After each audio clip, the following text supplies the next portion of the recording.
ನಮಸ್ಕಾರ ಸ್ನೇಹಿತರೆ. ಹೊಸದಾಗಿ ರಾಜ್ಯದ ಗೃಹ ಮಂತ್ರಿಯಾಗಿರುವ ಪ್ರಿಯಾಂಕಾ ಖರ್ಗೆ ಅವರು ಅಧಿಕಾರಕ್ಕೆ ಬರುತ್ತಿದ್ದಂತೆ ವಿವಾದವೊಂದನ್ನು ಶುರು ಮಾಡಿದ್ದಾರೆ.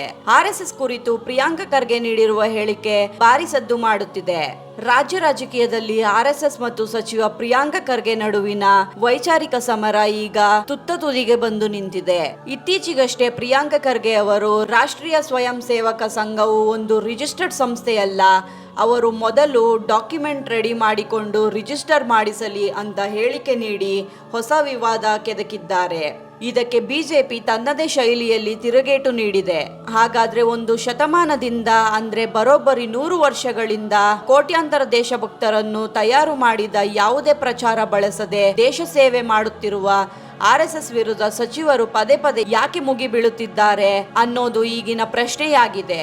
ಸ್ನೇಹಿತರೆ, ಇದೇ ಪ್ರಿಯಾಂಕಾ ಖರ್ಗೆ ಅವರ ಸ್ವಕ್ಷೇತ್ರವಾದ ಚಿತ್ತಾಪುರದಲ್ಲಿ ಸಂಘದ ಪಥಸಂಚಲನಕ್ಕೆ ತಡೆ ಒಡ್ಡಲಾಗಿತ್ತು.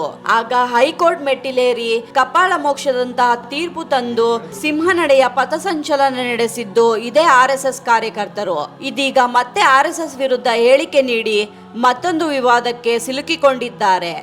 ಇವತ್ತಿನ ವಿಡಿಯೋದಲ್ಲಿ ನಾವು ಪ್ರಿಯಾಂಕಾ ಖರ್ಗೆ ಅವರ ರಾಜಕೀಯ ದ್ವೇಷದ ಹೇಳಿಕೆಗಳ ಇಂದಿನ ಅಸಲಿ ಕತೆ ಏನು, ಈ ವಿವಾದ ಶುರುವಾಗಿದ್ದು ಎಲ್ಲಿಂದ, ಬಿಜೆಪಿ ಏನ್ ಹೇಳ್ತಿದೆ ಮತ್ತು ಆರ್ಎಸ್ಎಸ್ ಈ ದೇಶದ ಸ್ವತಂತ್ರ ರಕ್ಷಣೆ ಮತ್ತು ಪ್ರಕೃತಿ ವಿಕೋಪಗಳ ಸಂದರ್ಭದಲ್ಲಿ ಕೊಟ್ಟಿರುವ ಅಪ್ರತಿಮ ಕೊಡುಗೆಗಳೇನು ಅನ್ನೋದನ್ನು ಕಂಪ್ಲೀಟ್ ಆಗಿ ನೋಡ್ತಾ ಹೋಗೋಣ. ಕೊನೆವರೆಗೂ ಮಿಸ್ ಮಾಡದೆ ನೋಡಿ. ಅದಕ್ಕೂ ಮುನ್ನ ನೀವಿನ್ನು ನಮ್ಮ ಚಾನೆಲ್ಗೆ ಸಬ್ಸ್ಕ್ರೈಬ್ ಆಗಿಲ್ಲ ಅಂದ್ರೆ ಈಗಲೇ ಹಾಗೆ ಪಕ್ಕದಲ್ಲಿರೋ ಬೆಲ್ ಐಕಾನ್ ಮೇಲೆ ಕ್ಲಿಕ್ ಮಾಡಿ. ರಿಜಿಸ್ಟ್ರೇಷನ್ ವಿವಾದಕ್ಕೆ ಆರ್ಎಸ್ಎಸ್ ಖಡಕ್ ಕೌಂಟರ್.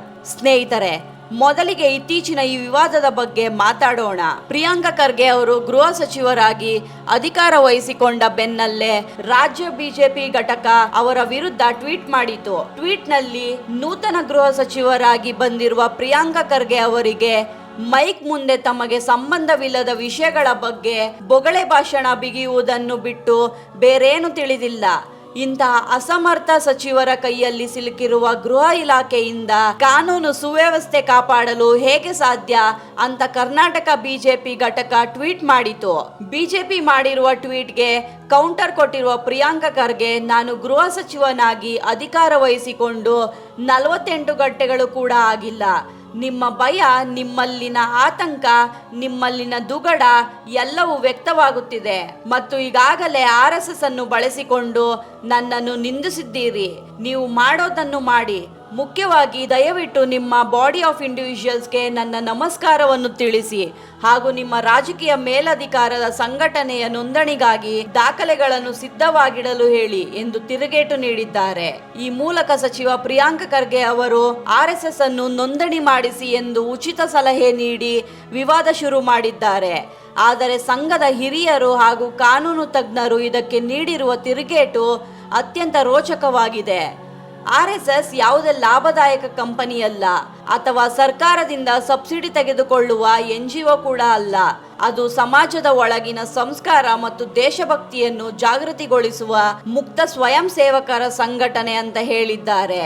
ಅಲ್ಲದೆ ಇತ್ತ ಸಾರ್ವಜನಿಕರು ಕೂಡ ಖರ್ಗೆ ಅವರ ವಿರುದ್ಧ ತಿರುಗಿ ಬಿದ್ದಿದ್ದಾರೆ. ವಿಶ್ವದಾದ್ಯಂತ ಲಕ್ಷಾಂತರ ಶಾಖೆಗಳನ್ನು ಹೊಂದಿರುವ ಸ್ವಂತ ಶಕ್ತಿಯ ಮೇಲೆ ನಡೆಯುವ ಸಂಘಟನೆಗೆ ಕಾನೂನಿನ ಚೌಕಟ್ಟು ಚೆನ್ನಾಗಿಯೇ ಗೊತ್ತು. ಚುನಾವಣೆ ಲಾಭಕ್ಕಾಗಿ ಮತ್ತು ಒಂದು ನಿರ್ದಿಷ್ಟ ಸಮುದಾಯವನ್ನು ಓಲೈಸುವುದಕ್ಕಾಗಿ ಪ್ರಿಯಾಂಕಾ ಖರ್ಗೆ ಅವರು ಇಂತಹ ಹೇಳಿಕೆಯನ್ನು ನೀಡಿ ಸುದ್ದಿಯಲ್ಲಿರಲು ಬಯಸುತ್ತಿದ್ದಾರೆ ಅಂತ ಸಾರ್ವಜನಿಕರು ಆಕ್ರೋಶ ವ್ಯಕ್ತಪಡಿಸಿದ್ದಾರೆ. ಇಷ್ಟೇ ಅಲ್ಲ, ಇತ್ತ ಸಿಟಿ ರವಿ ಕೂಡ ಖರ್ಗೆ ಅವರಿಗೆ ಪ್ರತಿಕ್ರಿಯಿಸಿದ್ದು, ಪ್ರಿಯಾಂಕಾ ಖರ್ಗೆ ಅವರ ಅಪ್ಪನಿಂದಲೇ ಆರ್ಎಸ್ಎಸ್ಗೆ ಏನು ಮಾಡೋಕ್ಕಾಗ್ಲಿಲ್ಲ ಅಂತ ಹೇಳಿದ್ದಾರೆ. ಇದಕ್ಕೆ ಟಾಂಗ್ ಕೊಟ್ಟಿರೋ ಪ್ರಿಯಾಂಕಾ ಖರ್ಗೆ, ದೇಶದಲ್ಲಿ ಬೀದಿ ವ್ಯಾಪಾರಿಗಳು, ದೇವಸ್ಥಾನಗಳು ಹಾಗೂ ಸಾರ್ವಜನಿಕರು ಕಾನೂನಿನ ಅಡಿಯಲ್ಲಿ ಐಟಿ ಮುಂದೆ ಲೆಕ್ಕ ಕೊಡುವಾಗ ಆರ್ಎಸ್ಎಸ್ ಮಾತ್ರ ಯಾಕೆ ವಿನಾಯಿತಿ ಬಳಸುತ್ತಿದೆ ಎಂದು ಖರ್ಗೆ ಪ್ರಶ್ನಿಸಿದ್ದಾರೆ. ತಾವು ನೆಲದ ಕಾನೂನಿಗೆ ಸೇರುವುದಿಲ್ಲವೇ ಅನ್ನೋದನ್ನ ಸಂಘಟನೆಯವರು ಸ್ಪಷ್ಟಪಡಿಸಲಿ ಅಂತ ಹೇಳಿರುವ ಖರ್ಗೆ, ದಾಖಲೆ ಸಹಿತ ಆರ್ಎಸ್ಎಸ್ ಪ್ರಧಾನ ಕಚೇರಿ ಕೇಶವಕೃಪಾ ಅಥವಾ ಬಿಜೆಪಿಯ ಜಗನ್ನಾಥ ಭವನಕ್ಕೆ ಖುದ್ದಾಗಿ ಬರಲು ಸಿದ್ಧ, ಇಲ್ಲವೇ ಅವರನ್ನೇ ತಮ್ಮ ಕಚೇರಿಗೆ ದಾಖಲೆಗಳೊಂದಿಗೆ ಬರುವಂತೆ ಸವಾಲು ಎಸೆದಿದ್ದಾರೆ. ಜೊತೆಗೆ ಆರ್ಎಸ್ಎಸ್ನ ಹಳೆಯ ನಿಷೇಧದ ಇತಿಹಾಸವನ್ನೇ ನೆನಪಿಸಿ ತೀಕ್ಷ್ಣ ವಾಗ್ದಾಳಿ ನಡೆಸಿದ್ದಾರೆ. ಸ್ನೇಹಿತರೆ, ಪ್ರಿಯಾಂಕ ಖರ್ಗೆ ಹಾಗೂ RSS ನಡುವೆ ಇಂದಿನಿಂದಲೂ ಈ ರೀತಿ ವಿವಾದಗಳು ಕೇಳಿ ಬಂದಿವೆ. ಪ್ರಿಯಾಂಕ ಖರ್ಗೆ ಅವರಿಗೆ RSS ಶಕ್ತಿ ಏನು ಅನ್ನೋದು ಅವರ ಸ್ವಕ್ಷೇತ್ರ ಚಿತ್ತಾಪುರದಲ್ಲೇ ಸಾಬೀತಾಗಿದೆ. ಸಂಘದ ಶತಮಾನೋತ್ಸವ ಮತ್ತು ವಿಜಯದಶಮಿ ಅಂಗವಾಗಿ ಚಿತ್ತಾಪುರದಲ್ಲಿ ರೂಟ್ ಮಾರ್ಚ್ ನಡೆಸಲು ಸ್ವಯಂ ಸೇವಕರು ಸಜ್ಜಾಗಿದ್ದರು. ಆದರೆ ಸಚಿವ ಪ್ರಿಯಾಂಕ ಖರ್ಗೆ ಅವರ ಒತ್ತಡಕ್ಕೆ ಮಣಿದ ತಾಲೂಕು ಆಡಳಿತ ಕಾನೂನು ಸುವ್ಯವಸ್ಥೆ ಕೆಡುತ್ತದೆ ಎಂಬ ಕ್ಷುಲ್ಲಕ ಕಾರಣ ನೀಡಿ ಕೊನೆ ಕ್ಷಣದಲ್ಲಿ ಪಥಸಂಚಲನಕ್ಕೆ ಅನುಮತಿಯನ್ನು ಕೊಡಲಿಲ್ಲ. ಸಚಿವರ ಈ ದ್ವೇಷದ ರಾಜಕಾರಣಕ್ಕೆ ಸಂಘದ ಕಾರ್ಯಕರ್ತರು ಎದೆಗುಂದಲಿಲ್ಲ. ಕಾನೂನಿನ ಮೇಲೆ ನಂಬಿಕೆ ಇಟ್ಟ RSS ತಕ್ಷಣವೇ ಕರ್ನಾಟಕ ಹೈಕೋರ್ಟ್ ಮೆಟ್ಟಿಲೇರಿತು. ಹೈಕೋರ್ಟ್ನಲ್ಲಿ ಸರ್ಕಾರದ ವಾದ ಮಣ್ಣು ಮುಕ್ಕಿತು. ಸಂಘದ ಹಕ್ಕನ್ನು ಎತ್ತಿ ಹಿಡಿದ ಹೈಕೋರ್ಟ್ ಚಿತ್ತಾಪುರದಲ್ಲೇ ಪತನ ಸಂಚಲನ ನಡೆಸಲು ಗ್ರೀನ್ ಸಿಗ್ನಲ್ ನೀಡಿತು. ಕೋರ್ಟ್ ಕೊಟ್ಟ ಆರ್ಡರ್ ಬೆನ್ನಲ್ಲೇ ಸಚಿವರು ಸ್ವಕ್ಷೇತ್ರದಲ್ಲಿ ಕೇವಲ 500 ಜನ ಬದಲಿಗೆ ಬರೋಬ್ಬರಿ 8,000ಕ್ಕೂ ಹೆಚ್ಚು ಸ್ವಯಂ ಸೇವಕರು ಶಿಸ್ತಿನ ಸಿಪಾಯಿಗಳಂತೆ ಗಣವೇಷ ಧರಿಸಿ ಹೆಜ್ಜೆ ಹಾಕಿದರು. ಪ್ರಿಯಾಂಕ ಖರ್ಗೆ ತಡೆದಿದ್ದಕ್ಕೆ RSS ಶಕ್ತಿ ಪ್ರದರ್ಶನಗೊಂಡಿತು. ಇದನ್ನು ಕಂಡು ಸ್ವತಃ RSS ಮುಖಂಡರು ತಮ್ಮ ಪಥಸಂಚಲನಕ್ಕೆ ಉಚಿತ ಪ್ರಚಾರ ಕೊಟ್ಟ ಪ್ರಿಯಾಂಕ ಖರ್ಗೆ ಅವರಿಗೆ ಧನ್ಯವಾದ ಎಂದು ಲೇವಡಿ ಮಾಡಿದ್ದರು. ಇದು ಸಂಘದ ಶಿಸ್ತು ಮತ್ತು ಕಾನೂನು ಹೋರಾಟಕ್ಕೆ ಸಿಕ್ಕ ಹಿರಿಮೆ ಆಗಿತ್ತು.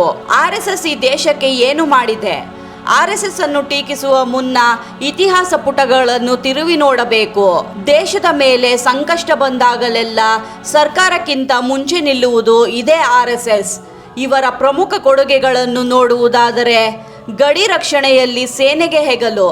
1962ರ ಭಾರತ ಚೀನಾ ಯುದ್ಧದ ಸಮಯದಲ್ಲಿ ದೇಶದ ಗಡಿ ಭಾಗಗಳಲ್ಲಿ ಭಾರತೀಯ ಸೇನೆಗೆ ರಸ್ತೆ ನಿರ್ಮಾಣ, ಸಾಮಗ್ರಿ ಸರಬರಾಜು ಮತ್ತು ಗಾಯಗೊಂಡ ಸೈನಿಕರಿಗೆ ರಕ್ತದಾನ ಮಾಡುವಲ್ಲಿ RSS ಕಾರ್ಯಕರ್ತರು ಹಗಲಿರಳು ಶ್ರಮಿಸಿದ್ದರು. ಸಂಘದ ಈ ನಿಸ್ವಾರ್ಥ ಸೇವೆಯನ್ನು ಕಂಡು ಸ್ವತಃ ಅಂದಿನ ಪ್ರಧಾನಿ ನೆಹರು ಅವರು ಫಿದಾ ಆಗಿದ್ದರು. ಇದೇ ಕಾರಣಕ್ಕೆ 1963ರ ಗಣರಾಜ್ಯೋತ್ಸವ ಪೆರೇಡ್ನಲ್ಲಿ ಭಾಗವಹಿಸಲು ನೆಹರು ಅವರು RSS ಸ್ವಯಂ ಸೇವಕರಿಗೆ ಅಧಿಕೃತ ಆಹ್ವಾನ ನೀಡಿದರು ಮತ್ತು ಗಣವೇಷ ಧರಿಸಿದ 3,000 RSS ಕಾರ್ಯಕರ್ತರ ರಾಜಪಥದಲ್ಲಿ ಹೆಜ್ಜೆ ಹಾಕಿದರು. ಯುದ್ಧದ ಸಮಯದ ಸೇವೆ 1965 ಮತ್ತು 1971ರ ಪಾಕಿಸ್ತಾನ್ ವಿರುದ್ಧ ನಡೆದ ಯುದ್ಧ ಸಮಯದಲ್ಲಿ ದೇಶದ ಒಳಗೆ ಕಾನೂನು ಸುವ್ಯವಸ್ಥೆ ಕಾಪಾಡಲು ಸಂಚಾರ ದಟ್ಟಣೆ ನಿಯಂತ್ರಿಸಲು ಸಂಘದ ಸ್ವಯಂ ಸೇವಕರು ಪೊಲೀಸರ ಜೊತೆ ಹೆಗಲಿಗೆ ಹೆಗಲು ಕೊಟ್ಟು ನಿಂತರು. ಪ್ರಕೃತಿ ವಿಕೋಪಗಳಲ್ಲಿ ಮುಂಚೂಣಿ. ಗುಜರಾತ್ ಭೂಕಂಪ ಇರಬಹುದು, ಒಡಿಶಾ ಸೈಕ್ಲೋನ್ ಇರಬಹುದು, ಉತ್ತರಾಖಂಡ ಪ್ರವಾಹ ಇರಬಹುದು ಅಥವಾ ಇತ್ತೀಚಿನ ಕೊರೋನಾ ಮಹಾಮಾರಿ ಇರಬಹುದು. ಜಾತಿ ಧರ್ಮ ನೋಡದೆ ಜನರ ಪ್ರಾಣ ಉಳಿಸಲು, ಶವ ಸಂಸ್ಕಾರ ಮಾಡಲು ಮತ್ತು ಲಕ್ಷಾಂತರ ಜನರಿಗೆ ಊಟದ ವ್ಯವಸ್ಥೆ ಮಾಡಲು ಮೊದಲು ಧಾವಿಸಿದೆ ಸಂಘದ ಸೇವೆ ಭಾರತಿ ವಿಭಾಗ. ಸ್ವಾತಂತ್ರ್ಯದ ನಂತರ ಪಾಕಿಸ್ತಾನದ ಕಬಾಲಿಗಳು ಕಾಶ್ಮೀರದ ಮೇಲೆ ದಾಳಿ ಮಾಡಿದಾಗ ಮಹಾರಾಜ ಹರಿಸಿಂಗ್ ಅವರನ್ನು ಭಾರತದ ಜೊತೆ ಒಪ್ಪಂದಕ್ಕೆ ಸಹಿ ಹಾಕಲು ಮನವೊಲಿಸುವಲ್ಲಿ ಸಂಘದ ಅಂದಿನ ಗೋಲ್ವಲ್ಕರ್ ಅವರ ಪ್ರಮುಖ ಪಾತ್ರ ವಹಿಸಿದ್ದರು. 100 ವರ್ಷಗಳ ಇಂತಹ ಉಜ್ವಲ ಇತಿಹಾಸವಿರುವ ಸಂಘವನ್ನು ಕೇವಲ ರಾಜಕೀಯ ಕಾರಣಗಳಿಂದಾಗಿ ಪ್ರಿಯಾಂಕ ಖರ್ಗೆ ಅವರು ಟಾರ್ಗೆಟ್ ಮಾಡುತ್ತಿದ್ದಾರೆ ಅನ್ನೋದು ಇಲ್ಲಿ ಸ್ಪಷ್ಟವಾಗಿದೆ. ಸಂಘವು ದೇಶದ ಸಂವಿಧಾನ ಮತ್ತು ಕಾನೂನನ್ನು ಗೌರವಿಸುತ್ತದೆ ಎಂಬುದಕ್ಕೆ ಚಿತ್ತಾಪುರದ ಹೈಕೋರ್ಟ್ ತೀರ್ಪೇ ಸಾಕ್ಷಿ. ಬಡ ಶಾಲೆ ಮಕ್ಕಳಿಗೆ ಸಂಸ್ಕಾರ ಕೊಡುವ ಕಾರ್ಯಕ್ರಮಗಳನ್ನು ನಿಲ್ಲಿಸಲು ಪ್ರಯತ್ನಿಸುವುದು, ಕಾನೂನುಬದ್ಧವಾಗಿ ನಡೆಯುವ ಪತನ ಸಂಚಲನವನ್ನು ತಡೆಯುವುದು ಒಬ್ಬ ಜವಾಬ್ದಾರಿಯುತ ಸಚಿವರಿಗೆ ಶೋಭೆ ತರುವುದಿಲ್ಲ. ಪ್ರಿಯಾಂಕ ಖರ್ಗೆ ಅವರು ಎಷ್ಟೇ ಸಂಘವನ್ನು ದ್ವೇಷಿಸುತ್ತಾರೋ ಅಷ್ಟೇ ಪ್ರಬಲವಾಗಿ ಸಂಘದ ಸ್ವತಃ ಜನಸಾಮಾನ್ಯರಿಗೆ ತಲುಪುತ್ತಿದೆ. ಸ್ನೇಹಿತರೆ, ದೇಶದ ಸಂಸ್ಕೃತಿ ಮತ್ತು ರಾಷ್ಟ್ರೀಯತೆಯನ್ನು ಕಾಪಾಡುವಲ್ಲಿ RSS ಪಾತ್ರ ತುಂಬ ದೊಡ್ಡದು. ರಾಜಕಾರಣಿಗಳು ಅಧಿಕಾರಕ್ಕಾಗಿ ಬರುತ್ತಾರೆ, ಹೋಗುತ್ತಾರೆ, ಆದರೆ ನಿಸ್ವಾರ್ಥ ದೇಶಕ್ಕಾಗಿ ದುಡಿಯುವ ಸ್ವಯಂ ಸೇವಕರು ಸದಾ ಇರುತ್ತಾರೆ. ಪ್ರಿಯಾಂಕ ಖರ್ಗೆ ಅವರ ಈ ದ್ವೇಷದ ಹೇಳಿಕೆಗಳ ಬಗ್ಗೆ, RSSನ ದೇಶ ಸೇವೆಯ ಬಗ್ಗೆ ನಿಮ್ಮ ಅಭಿಪ್ರಾಯಗಳೇನು ಎಂದು ಕಮೆಂಟ್ ಬಾಕ್ಸ್ನಲ್ಲಿ ತಿಳಿಸಿ. ಪ್ರಿಯಾಂಕ ಖರ್ಗೆ ಮಾಡೋದು ಸರಿನಾ ಅಥವಾ ತಪ್ಪಾ ಅಂತಾನು ಕೂಡ ಕಮೆಂಟ್ ಬಾಕ್ಸ್ನಲ್ಲಿ ತಿಳಿಸಿ. ವಿಡಿಯೋ ಇಷ್ಟ ಆಗಿದ್ರೆ ಲೈಕ್ ಮಾಡಿ, ಶೇರ್ ಮಾಡಿ ಮತ್ತು ರಾಷ್ಟ್ರಭಕ್ತಿಯ ಇಂತಹದ್ದೇ ಗಟ್ಟಿಯಾದ ಧ್ವನಿಯಾಗಿ ನಮ್ಮ ಚಾನೆಲ್ಗೆ ತಪ್ಪದೇ ಸಬ್ಸ್ಕ್ರೈಬ್ ಆಗಿ. ಜೈ ಹಿಂದ್, ಜೈ ಕರ್ನಾಟಕ ಮಾತೆ.